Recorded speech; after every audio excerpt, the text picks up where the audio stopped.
আসসালামু আলাইকুম, আমি মনি। আমার পুচুদের মার এই হচ্ছে সকালের চা। সকালের ভিডিওটা চা দিয়ে শুরু করলে সুন্দর দেখায়, কিন্তু আমি চাটা নিয়মিত নেই না, যার ফলে প্রতিদিন দেওয়াও হয় না। আর এখন হচ্ছে কাজ না থাকলে যা আর কি, মুড়ি খা। তো আমার আসলে কাজ নাই কথা ঠিক আছে, কিন্তু না, এত সুন্দর রোদ উঠছে, এই রোদে বসে আমার হচ্ছে গুড় মুড়ি আর চা খেতে ভীষণই ইচ্ছা করতেছিল। তো আমি সেটাই নিয়ে ছাদে চলে আসছি, সকালের মিষ্টি রোদে বসে এগুলো খাবো।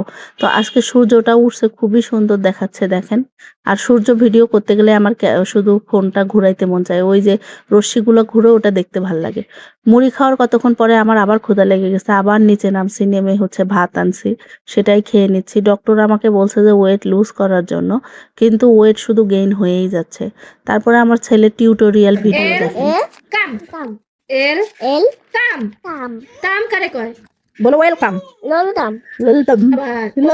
লল কি মানে হাজার চেষ্টার পরেও সে আর পারে নাই, ব্যর্থ হয়েছে। পরে আমি বললাম আমার ক্যামেরা মানে মেমোরি ফুল হয়ে যাবে, তারপরেও সে ওয়েলকাম বলতে পারবে না। যাই হোক, আমার ছোট বোনের নাকি রামবুটান খাওয়ার ভীষণই ইচ্ছে, তো আব্বু রামবুটান আনছিল, মানে সেটা খাচ্ছে। খেতে ভীষণই মিষ্টি, অনেকটা লিচুর মতো, তবে আশফলের যেমন একটা নিজস্ব গন্ধ আছে, এই রামবুটানেরও একটা নিজস্ব গন্ধ আছে। তাছাড়া মানে খুবই মিষ্টি।